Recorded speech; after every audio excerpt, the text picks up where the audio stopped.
It's a really great pleasure to be in Andres Romer's classroom. I believe that almost anyone can provide leadership in their family, in their neighborhood, in their school, in their community, or in their organization or country. I don't believe that leadership is the select domain of a few people with particular gifts. I know from my training in medicine and in music that very, very talented musicians, if they don't get the right training, will not become great artists. One needs great training in order to deploy one's own talents to the maximum. And I believe that almost anybody can provide leadership at the micro or at the macro level. Indeed, it's my guess that many of you have already practiced leadership and have reasons to celebrate the ways in which you've built the capacities of other people, be it in your family or neighborhood or organization. And it's also my guess that you have some of the wounds and scars on your backs from the times when you've tried to provide that leadership. Because leadership is not a safe and easy enterprise. It comes with risks. And sometimes people get neutralized or marginalized when they raise questions that other people don't want to address, when they generate information that people don't want to look at. For example, you heard a panel this morning addressing the problems of drug abuse. And we saw a wonderful debate that takes place here in Mexico, but should be taking place in my country, in the United States, and does not. Because any politician who even raises the question is at risk of committing political suicide. So some of the hardest questions in life that we need to address in our communities and in our country and in our organizations, some of the most wonderful opportunities that need to be seized, require us to have the courage to take risks, to engage people in believing in themselves, believing that they can create something that they didn't realize they could create before, in building new capacity. Leadership is not about building dependency, it's about building capacity. So what I'd like to do is share with you a few lessons that I've captured from listening to the stories of many people from all over the world who've tried to practice leadership, who've succeeded in wonderful ways, but also have failed, because nobody succeeds routinely. Everyone has a mixed record in the area of leadership. I've studied why people get brought down, how good-hearted people with an enormous amount of passion and innocence can be neutralized.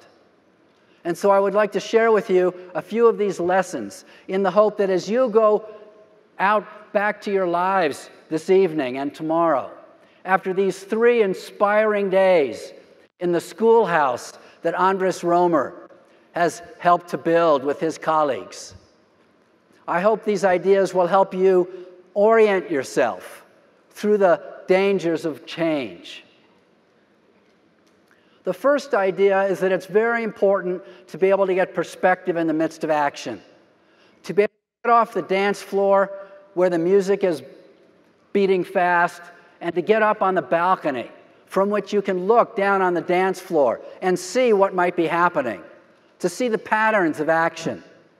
From the dance floor, all you can see are the people dancing close to you. But from the balcony, you might see all sorts of patterns, that some people are dancing when the music's fast, and other people are dancing when the music's slow. It's very important in leadership to be able to get on the balcony, even in the midst of a meeting, to be able to push your chair back a few inches and ask, what's really going on here? What am I missing? What's the song beneath the words? What values are at stake? Why are some people's eyes glazing over? Why are some people getting agitated?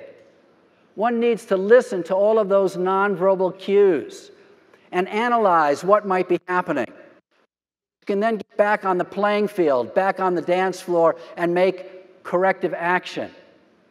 That capacity to move from action to reflection, back to action, back to reflection, gives you the improvisational flexibility to be creative in an ongoing, changing environment.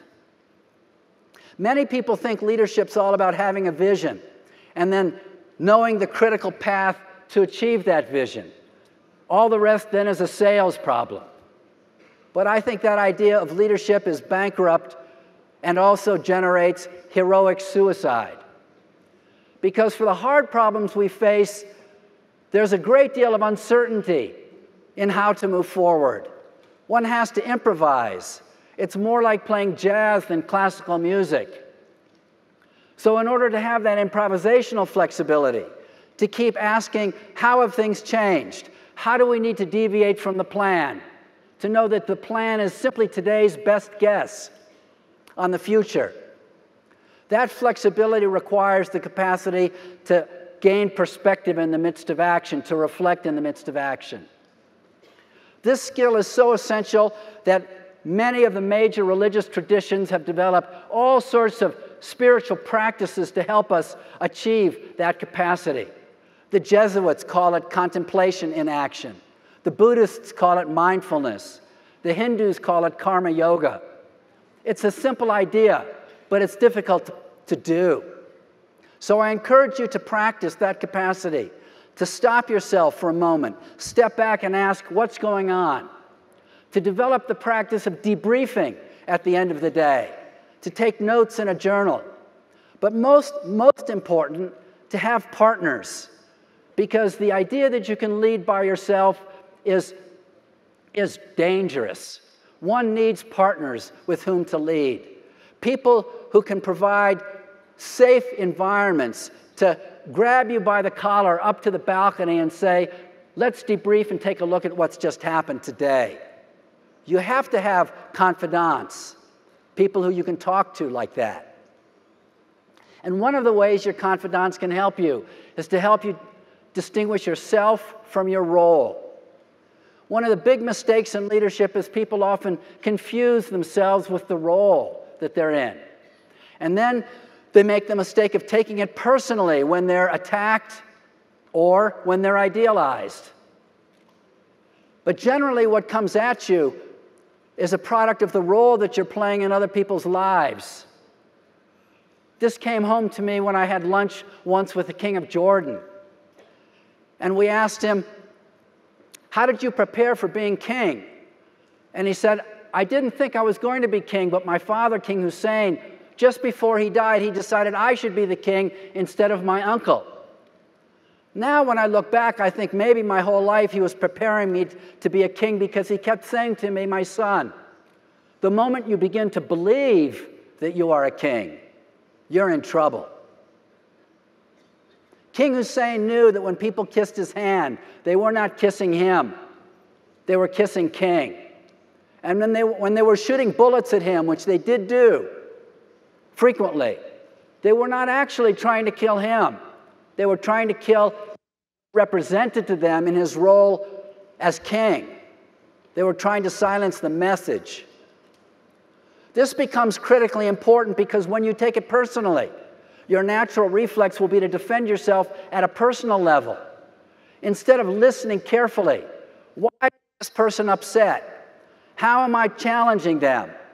What losses are they worried that I'm asking them to suffer? How am I threatening their worldview? And once one identifies that, one can then move into action, working the problem where the problem is located, which is in the other person, not in you.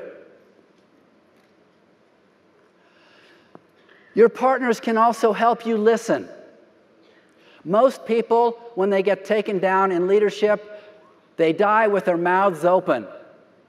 They die because they talk too much. They get taken down because they spend too much time filling the space rather than listening carefully.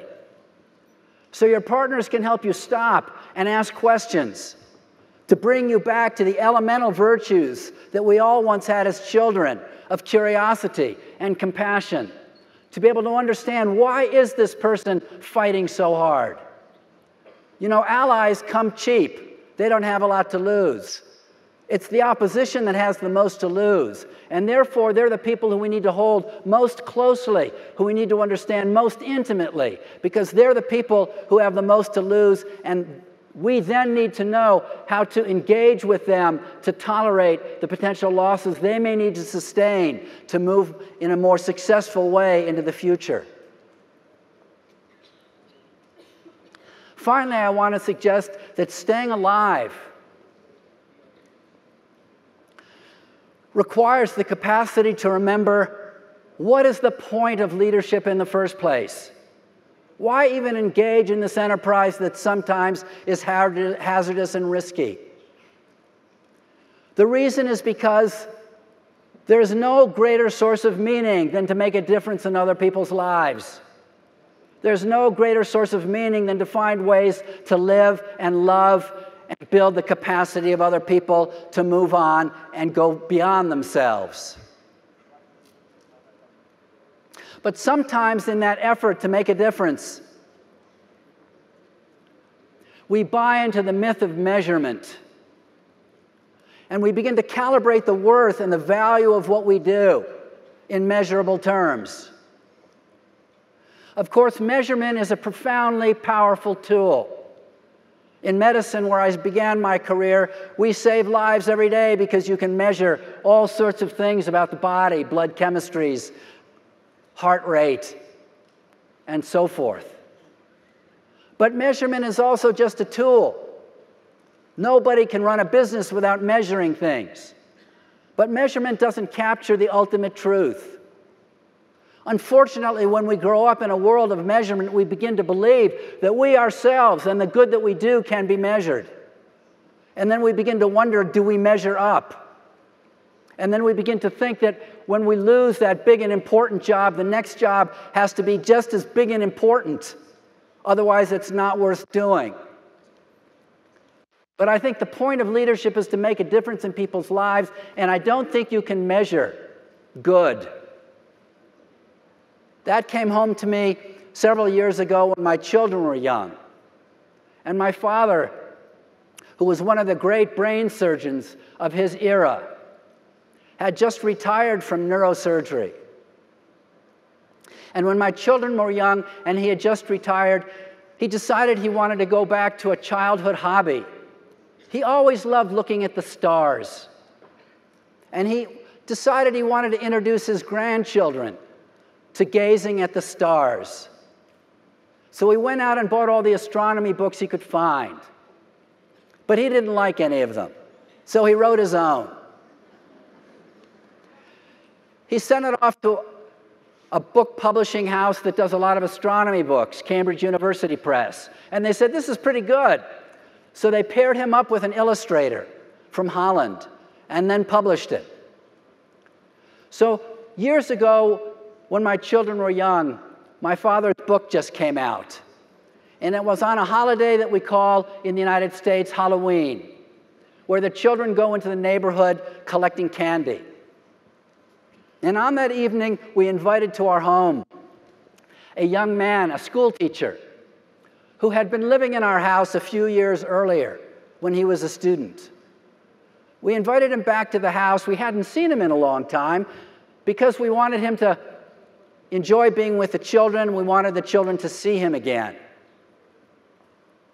At the end of this sweet evening in the neighborhood, when Rick, this young teacher, is standing in the entryway of our home, my parents were standing there.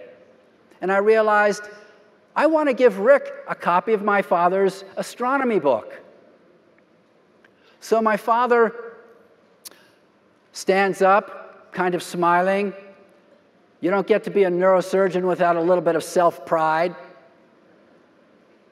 I go down and bring up a copy of my father's book, and I give it to Rick. Rick opens it up and sees that it's dedicated to all the grandchildren, including my two children by name. Rick then closes the book, and he turns to my father and asks if he could borrow a pen. My father reaches into his jacket and he gives Rick a pen, and he expects Rick to ask him to sign the book. But that's not what Rick does. Rick gets down on his knee, he opens the book to the dedication page, and he asks my 2 children to sign the book. And so my young children, in 1-inch scrawl, diagonally across the page, they sign their first names. And as they sign their first names, I look up to my father, and I wonder, what is he feeling? And I see just the beginning of tears in his eyes. And I realize 40 years of saving lives could not be measured against the meaning of that moment. I don't believe that any of us, when we pass on and visit with the angels in heaven, that the angels will ask us, why did you create 32 jobs and not 82? Why did you teach 57 children how to read and not 104? Why did you save 75 lives and not 138? How come, Mr. Politician, you ended 1 war and not 2? You can't ultimately measure good. The sages in my tradition, which is all of our tradition, the Jewish tradition, because Jesus was one of our very best boys, you save 1 life, you save the world. I believe many of you have already exercised wonderful leadership in making a difference in people's lives. And I think we stay alive and we stay in the game of life and leadership by rejoicing in the fruits of our labor, by reminding ourselves when we get stuck in thinking that the glass is half empty, reminding ourselves of the differences we make. And so that's what I would like to leave you with. A prayer that you help each other remember and rejoice in the fruits of your labor as you continue to learn and adjust and grow in your capacities to provide leadership in your families, in your communities, and in your society. May the force be with you.